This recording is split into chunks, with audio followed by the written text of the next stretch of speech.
to the penny, but you can't do that. I shouldn't say you can't, you can.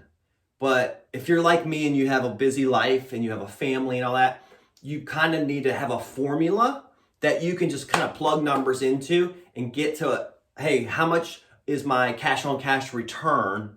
Yeah, that's not going to be enough. That deal doesn't work, or I need to negotiate that price down to get the deal that I want. So I'm going to show you guys a quick formula to figure that out. And this thing is going to help you find the deals that you want faster. So we already know that we want to find deals with equity, right? We already know that we want to find deals that I can rent to the masses. Everybody wants to live in that community. Everybody wants to live in that area. Now the next piece is, okay, I'm in that community. I found 3 deals. Which one makes sense? Which one do I get the best return on investment, right? ROI. Which one does that for me? Okay, so let's figure this out together. So there's 4 areas that I look at when I am analyzing a property. When I'm saying, is this the best value for me spending money? Is this the best return I can get? Okay, and everybody's return is different, guys. There's people out there that have millions of dollars that want a 5% return and it's secure and that's all they want. There's other people out there that are more risky, right? They're like, hey, I'd rather do this and this, or hey, I need an 8% return, or I need a 12% return, or it's whatever fits where you're at in life, okay? It's kind of like, insurance and stuff. They when you start investing in the stock market and all that different stuff, like you do a lot riskier stuff when you're younger, and then your portfolio kind of shifts to a medium risk, and then the older you get, it goes less risky. That's kind of how it is with investing and finding properties and the return that you want. So you got to figure out what kind of return do you want on the money you're putting out. Here's how we figure out what the return we're going to get is. So the first thing we need to analyze is the income of the property, okay? So income. Now, what kind of income are we talking about? Obviously rental income, and I might move this in. Let me move this in a little bit. I can see it better. What type of income are we talking about? So rental income. So we have a property right now that we're looking at. We're going to use a generic property, a make-believe property that's worth $200,000, okay? So we have a $200,000 property, and in that area, I've already gone through Zillow and Trulia and Realtor.com and all these other sites, and I figured out what rental income is going for in that area. So what can I rent this property for in that area? And it's right at $2,000. Okay, so we have a $2,000 property that it rents for. So rental income is what we're talking about. Now, there's other incomes that you can have. If you have a laundry service on site that they're using, you can make money on that. If you have a storage unit on site, you can charge someone $50, $100 to use that storage space and make some extra cash. But right now, let's just talk about $2,000 rental income and keep it simple, okay? So we know the total income is $2,000 a month, okay? The next thing we have to figure out, guys, and I'm keeping this simple, so like, you don't need to just get bogged down in the details. That's why people get bogged down. What do? They bail out. They stop. Oh, it's too complicated for me. It's not, okay? Income, boom. We know it makes $2,000 a month. How did we figure that out? We went on all these sites. We looked all the way around it. What's for rent? What's rented? How much it was? Average it out. Okay, I know I can get it for that. Done, $2,000, okay? The next thing we look at is expenses. Okay, and guys, I'm going to give you this download. It's just an analysis sheet to find out about a property, what it's worth and all that. Don't stress over this. You can take your notes and all that, but in this training, there's going to be a download section. Go in there and just print this thing out and use it, okay? I'm going to put it in a PDF, help you guys out. So expenses. Here's where a lot of people mess up, guys. They don't know what all the expenses are. And if you don't, go look at your own house, okay? You don't have to do that because I'm going to do that for you today. So what are some of the expenses that we have? We have taxes. We have insurance, right? Taxes and insurance. Now, if you have a mortgage on the property, these might be included in it, okay? But let's say you have cash. Obviously, you're going to pay these yourself. So we have that. What else do we have? Utilities. Some people pay utilities, some landlords. I don't. I don't believe in that. I don't do that. There's no reason for me to. If these people default and it takes me 2 months to evict them, why would I continue to keep paying and paying and paying? Like, I always make, as soon as they take over the lease, they take their lease to the power company, the water company, the gas company, whatever company it is, and they say, hey, I'm leasing this property, turn the power on in my name. Everything's legally in their name now. I'm out of it. I'm not dealing with it. So, utilities. We don't have any utilities. Awesome. HOA. Is there an HOA? Some communities have it. Some communities don't. You just need to research that, okay? If you're buying it from a realtor, hey, realtors are HOA. If so, what are the HOA fees per year? $600 per year. Okay, great, thank you. So I know it's $50 a month that's coming out, okay? So what else do we have? Lawn care service. Maybe if you're up north, you have a snow service, right? Snow removal. Are you doing that or is the tenant doing that? Okay, something to think about when you're writing your leases up and when you're doing these numbers, okay? What else? Vacancies.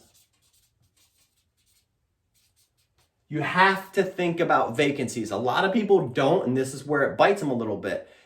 We have a great program that keeps tenants in, and we're actually going to go through that in the next couple modules of how to keep your place full, how do you treat your tenants, how do you know if they're staying next year, and figuring all that stuff out. But you still need to, I always build buffers in everything. This is a buffer.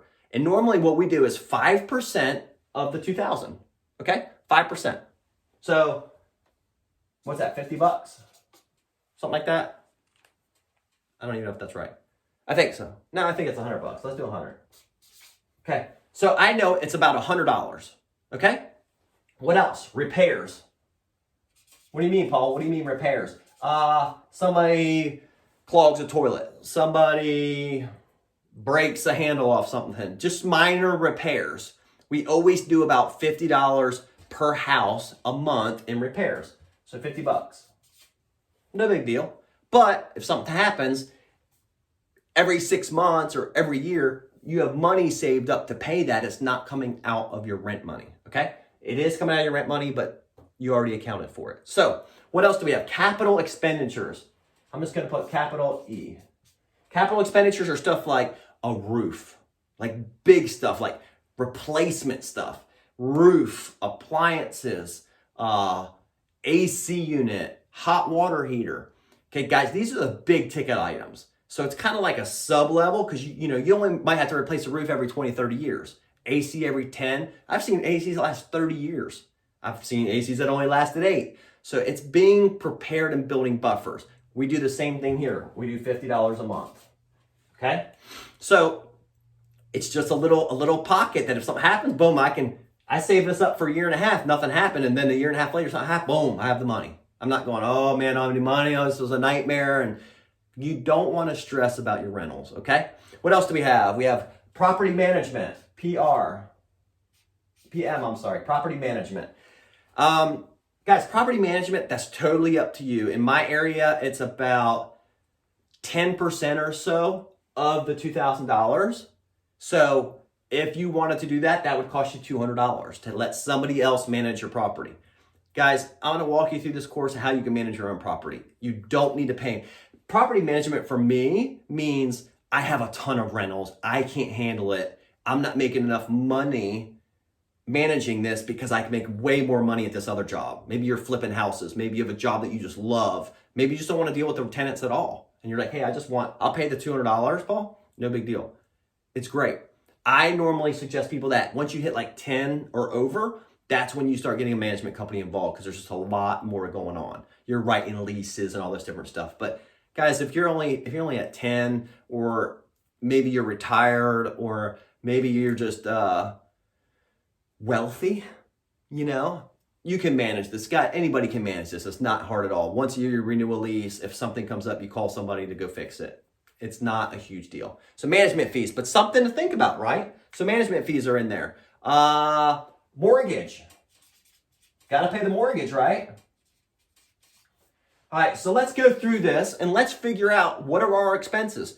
So realize these expenses. A lot of people just see, oh, I'm making $2,000 a month minus my mortgage. and they think they're making this big number, but they haven't paid all the bills. And then that first tax season hits, right? And they figure out they have to have insurance. And they're like, oh, I didn't even account for that. So let's go through and put some numbers on these. So taxes is $150 on this house. The insurance we already did is $1,200 a year. So that's $100 a month. Utilities, we have $0. We're not paying it, right? They're paying it. HOA, there is no HOA in that area. I don't mind HOAs, but they got to be low. Like, I'm not paying $2,000, $5,000 a year for HOA. That just eats your profits. So, especially when there's so much property out there that don't have HOAs, why not buy one of them and make more profit? Snow and lawn care, I don't have snow and lawn care. Number one, I'm in Florida. I don't snow at all. It did snow Florida last year. But lawn care, the tenant is responsible for that. Well, Paul, what if it's an elderly person? Paul, what if they're handicapped? Paul, they can all hire somebody, right? $50. In their job and in the lease, they have to maintain that property. Okay, if they don't, it's a violation of the lease. So lawn care and snow on the tenant. Okay, I'm entrusting you with my property. Here you go. And I drive by my properties every so often. And if grass is high, or if I get a fine from the county because they're not taking care of it, it goes right back to them. Okay, vacancies we already talked about, $100. Prepare for vacancies. Repairs we did $50. Capital expenditures we did $50. Property management, $0. I'll manage it myself, okay? Not a problem, Paul. I can easily do this. You're going to show me how. Not a big deal at all. We got this. We don't need a property manager. The mortgage on a $200,000 house at 20% down, so that's $40,000 down, leaves us with a $160,000 note, okay? So $160,000 at 5%, let's just do 5%, which is kind of average right now. It's actually less right now, but let's just stay with the standard 5% over 30 years. You're probably looking at about $860 mortgage, okay? And then guys, all we do is add this up. What are all my expenses? So 150 plus 100 is 250, plus 100 is 350, 400, 450. So 450 plus my mortgage of 860. 1310. So I know my expenses now are $1,310 a month, okay? Now it looks really good, right? Because I'm making $2,000. That's pretty cool, huh? So we're working through this and crushing it out, right guys? Pretty simple. What's the next thing you need to think about? Cash flow, okay? How much cash flow, number 3 is cash flow. So how much cash flow am I going to make, Paul? Well, that's pretty simple, right? It's, let me see. Income is $2,000. So my income is $2,000 minus my expenses, $1,310. Okay? Who can figure that out? So it's $690. So my cash flow every single month is $690. That's a pretty good cash flow, okay? Now the fourth thing I want you to do when we're done, we figured it out, right? How do I figure out, Paul, what's my cash on cash return on investment? What does that mean, Paul? I don't even know what that means, Paul. Okay, so I have how much invested in the property, my own cash, my own money, right? From my friends, from my family, from myself, whatever, from my IRA. How much money do I have? So there's a couple things that fall into this. So you put a down payment down, right? Let's just say you did 20%. Now you might have done FHA and did 3.5, whatever, but let's just say 20. Okay, you did 20%, so that was 40,000, right? So your down payment is 40. And then what? And then you have closing cost. And in this case, that's about $3,000, right? So you have taxes tag, not taxes tag, I'm thinking about a car or a truck. But you have taxes on the property, you have this, you have closing costs, you have attorney fees, you have settlement stuff. So on this, it's about $3,000. That can go up or down, not a big deal. And then what's the last thing we have on here? Repairs. Let's say you want to do a few repairs on the property. It needs new carpet, it needs new paint, it needs new everything, whatever. Right when you buy it, you want to do that because you know you can charge more to tenants if they come in and see a beautiful property, right? So you're like, hey, I don't mind putting $7,000 into the property. And I'm gonna make the property look beautiful. Now we know what, we're into it for $50,000. So when we're talking about cash on cash return and what's our return we're getting, how do we figure that out, Paul? So I know I got $50,000 in. How do I figure out like my percentage of return? Pretty simple, here we go. So the monthly cash flow was what? Where are we at? 690, right?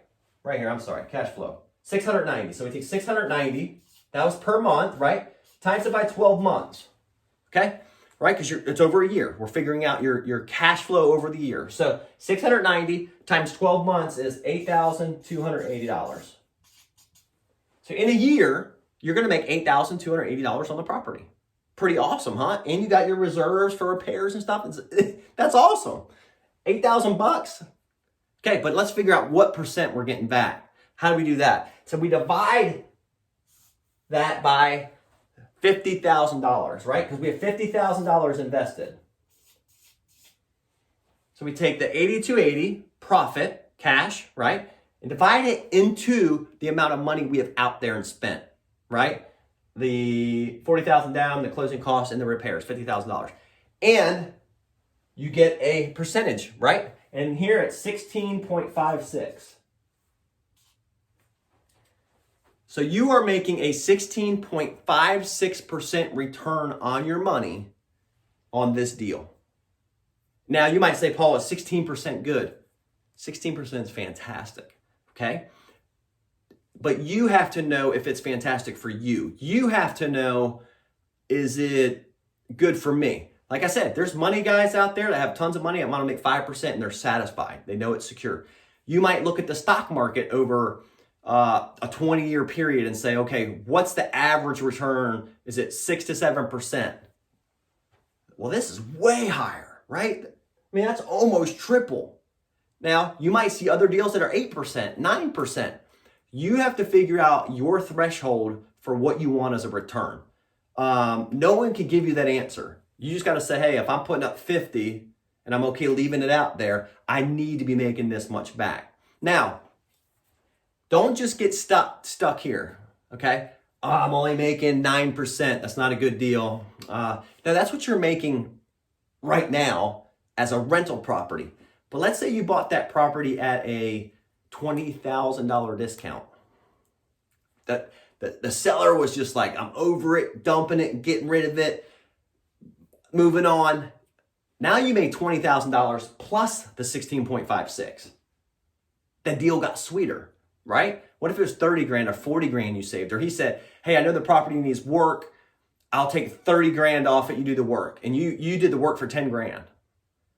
Again, $20,000 equity. It makes the deal sweeter. So 16.56%, anybody would snag that sucker in a heartbeat, okay? But let's say it was 7 or 8%. You got to weigh it. You got to figure out what's good for you and what's good for your money and your family.